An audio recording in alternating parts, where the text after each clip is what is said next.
está con nosotros para hablar, bueno, vamos a hablar después de otros temas, pero ahora del tema de vivienda con el arquitecto Jorge Ruiz de Somocurcio, que es decano del Colegio de Arquitectos de Lima. Jorge, bienvenido. Nick, buen día. Gracias por la invitación. Buen día.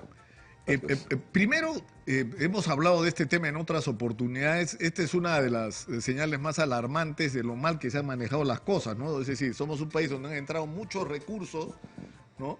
Por la minería, la agroexportación, la pesca, etcétera, y sin embargo tenemos un déficit de vivienda bárbaro, ¿no?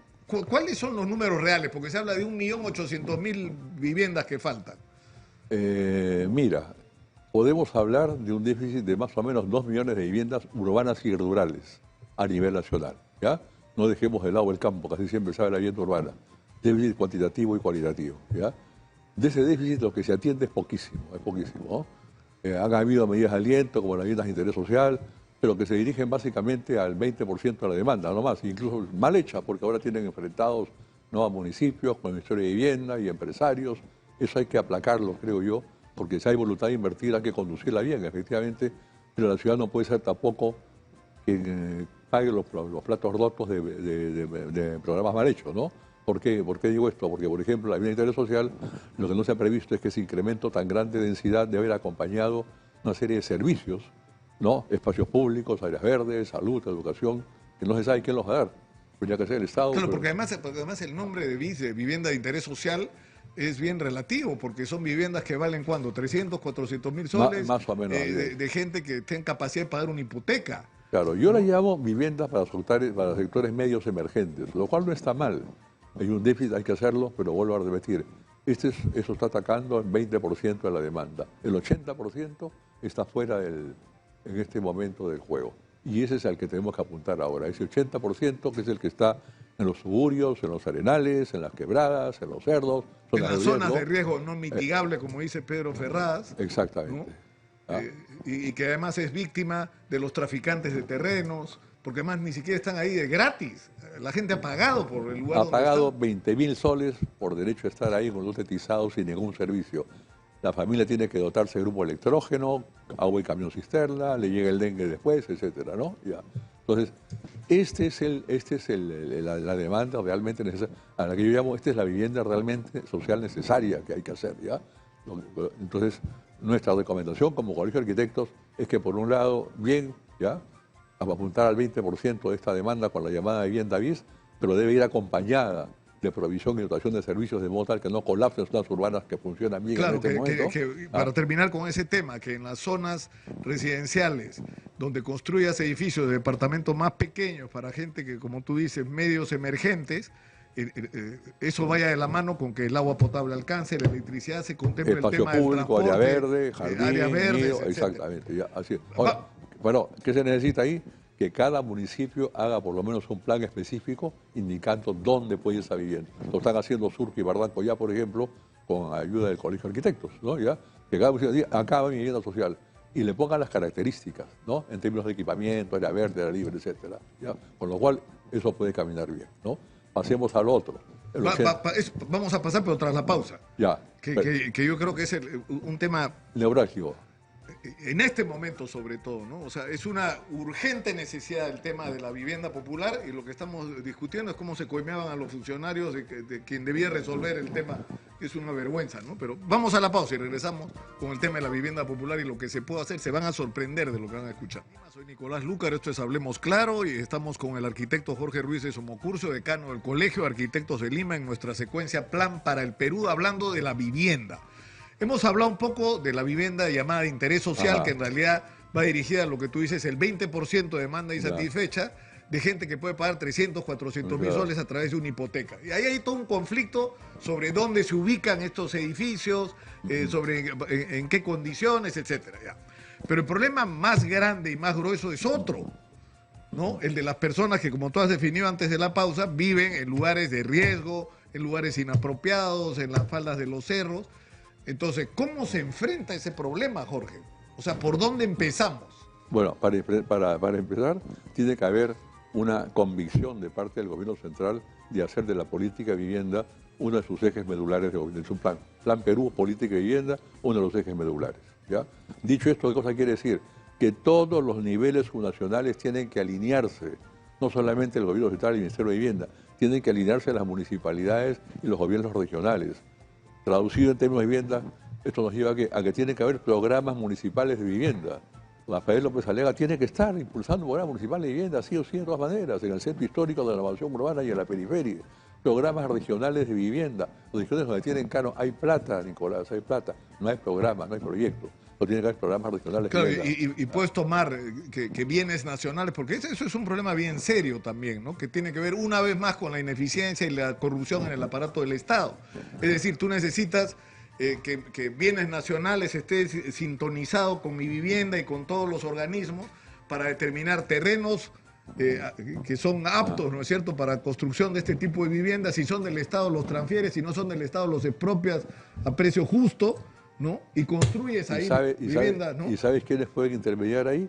Los colegios profesionales, ¿ya? Justamente los colegios, ¿no? Intermediar en la articulación de todos estos actores.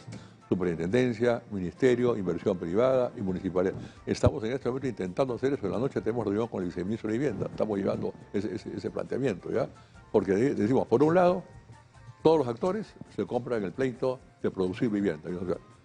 ¿Cuál es la hoja de ruta? Tienen que tener, como la ley de uso señala, un plan de desarrollo, ¿ya? Un plan de ordenamiento urbano que indique las zonas aptas, las zonas seguras, donde van los servicios, ¿no? Convocan la inversión privada. Tienes que sentar también a los propietarios a negociar con los proyectos y con los programas. ¿Por qué? Porque hay un componente básico que es el suelo. Para que haya vivienda social, tiene que haber suelo social. Suelo social quiere decir que el suelo es parte del subsidio, es un componente del subsidio. ¿Cómo se obtiene? De dos maneras. O el suelo gubernamental, que sale de la superintendencia de bienes, o el suelo privado que se negocia. ¿Cómo lo negocias? Cambia zonificación por suelo. Yo te zonifico, tu predio eleva de valor y tú me entregas suelo, un porcentaje de suelo habilitado para vivienda social, ¿ya? O en último caso expropiar. Pero la negociación es una figura interesante porque se empezó a dar. Empezamos a dar. Claro, ese es el primer tema. Ya resuelves el problema del terreno. Ahora, el tema es que no es solamente entregarle un lote a la gente y que la gente vea, sino entregarle a la gente un subsidio que permita, a través de asociaciones con las empresas privadas, para construir viviendas que además tengan agua, desagüe, servicios, claro, si el suelo, conectividad, áreas de recreación, de atención médica, ¿no? Claro, si el suelo es un subsidio, por lo tanto tiene valor cero, ¿ya? Entonces el bono que tú le entregas, por ejemplo, el bono de techo propio ahora es un bono como de 44, cerca de 50.000 soles. El bono que tú le entregas puede servir para hacer un casco básico y empezar a construir. Entonces tienes tú primero ahí una oferta a los más pobres, aquellos que son los clientes, le quitas los clientes a los traficantes de tierras, ¿ya? Los conviertes en clientes de un programa gubernamental, ¿no? Con ordenamiento formal y áreas con servicios. Entonces el bono viene a un suelo de costo cero. Hay un núcleo básico y ese núcleo básico se va a convertir con toda seguridad en un multifamiliar, porque esta vivienda es una vivienda que el poblador la convierte en una vivienda productiva, con un taller en la planta baja, el en la parte superior, alquila la otra, el cuarto piso al hijo, la renta el quinto, etc. Acaba siendo una unidad productiva de 5 o 6 pisos que tiene que estar bien hecho, supervisado, tener todas las garantías del caso y estar en un lugar, en un terreno, en un territorio donde ya tenga de nacimiento servicios. Llegan los servicios, hay conectividad, tiene servicios básicos, ¿no? Agua, desagüe, ¿cuántas viviendas? Es decir, si se hace esto, porque por ejemplo, que yo sepa, no hay en este momento una información de bienes nacionales que diga estos son los terrenos que tenemos disponibles para construir viviendas, o estos son los terrenos que podríamos habilitar para construir viviendas del lado de mi vivienda o del Ministerio de Vivienda. Eso no hay, ¿no? O sea, un planteamiento de esa naturaleza. La información sí hay, lo que pasa es que no es muy fácil llegar a ella o manejarla públicamente, porque efectivamente está cruzada por distintos intereses. Aparecen los traficantes de cuello y corbata, ¿no? A tratar de morder y comer parte del suelo, ¿no?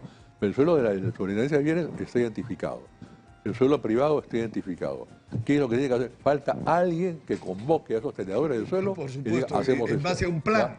Ahora, ¿cuántas viviendas se podrían construir al año si se usan adecuadamente los recursos? Mira, ¿cuántas se deberían? El déficit, como dijimos hace un momento, a nivel nacional es más o menos 2 millones de unidades de vivienda, ¿ya? Más vivienda rural, ¿no? y vivienda urbana, ¿de acuerdo?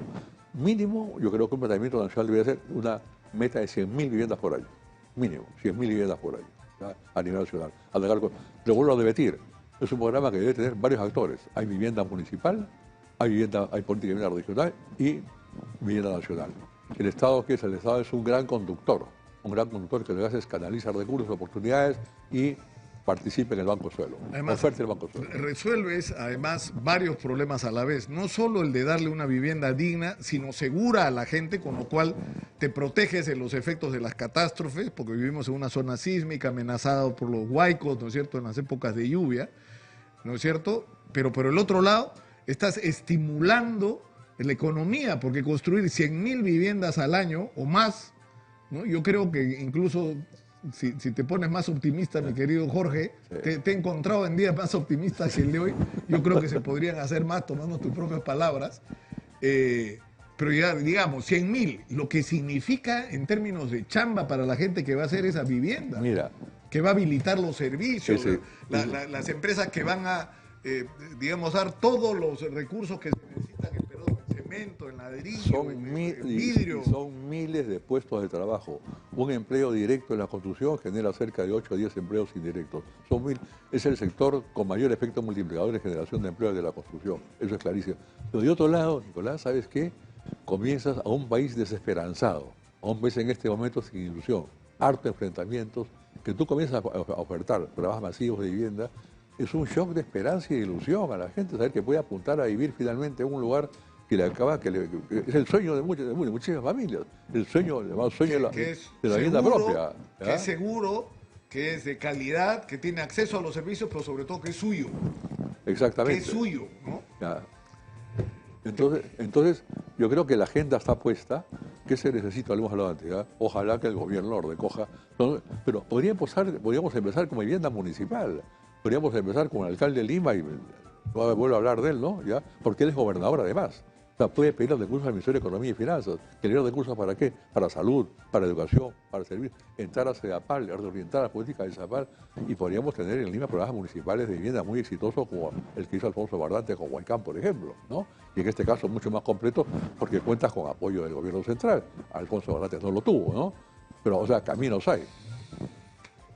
Te agradezco mucho, Jorge, por estar con nosotros esta mañana y espero sinceramente que la reunión de hoy día con la viceministra El viceministro de Vivienda sea un paso en esa dirección. Yo confío en eso y te digo, hemos hecho además un convenio con el Colegio de Ingenieros y estamos trabajando juntos con el Colegio de Ingenieros en señalar rumbos y caminos en muchas cosas. Eso es lo que hay que hacer. Estás invitado en agosto, hacemos un foro sobre desastres naturales, Colegio de Ingenieros. Ahí estaré, te lo prometo. ¿Ya? Te lo prometo. ¿Ya? Cerramos por hoy nuestra secuencia Plan para el Perú.